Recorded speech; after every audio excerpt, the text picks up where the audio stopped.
ফেব্রুয়ারির প্রথমার্ধে বাংলাদেশে নির্বাচন অনুষ্ঠানের জন্য যে কোনো রকমের একটা অনিশ্চিত পরিবেশ সৃষ্টি হয়, আমি মনে করি এটা রিজিওনাল সিকিউরিটি থ্রেটও হতে পারে। নির্বাচন কমিশনকে নির্দেশনা দিয়েছেন সেই টাইম লাইনে নির্বাচন হতেই হবে। সংস্কার মতো চলবে, এটা কন্টিনিউয়াস প্রসেস। বিচারে কখনো টাইম লিমিট করা যায় না, অবিচার হবে তাহলে সেটা চলবে, যে গভর্নমেন্টই আসুক। আমরাই সবচেয়ে বেশি অবিচারের শিকার, পারসিকিউশনের শিকার হয়েছি, গুম, হত্যা, নির্যাতনের শিকার হয়েছি। এটা আমাদের কমিটমেন্ট, জাতির কমিটমেন্ট, সেটা চলবে। কিন্তু নির্বাচনকে এটার কন্ডিশনাল করা যাবে না।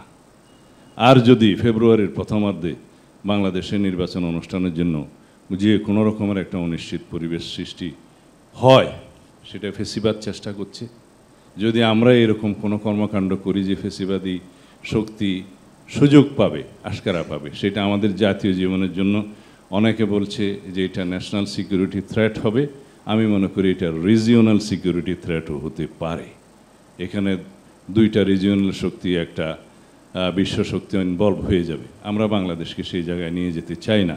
যে কোনো মূল্যে আমাদেরকে নেক্সট ইলেকশন, যে টাইম লাইন আপনি ঘোষণা করেছেন, নির্বাচন কমিশনকে নির্দেশনা দিয়েছেন, সেই টাইম লাইনে নির্বাচন হতেই হবে, বা এটার উপরে কন্ডিশনাল কোনো কিছু নয়।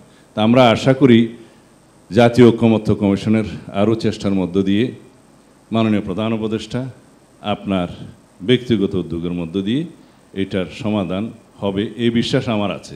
সবার প্রত্যাশা তো আছেই, কিন্তু আমার বিশ্বাস আছে। ধন্যবাদ আপনাদের সবাইকে। আসসালামু আলাইকুম।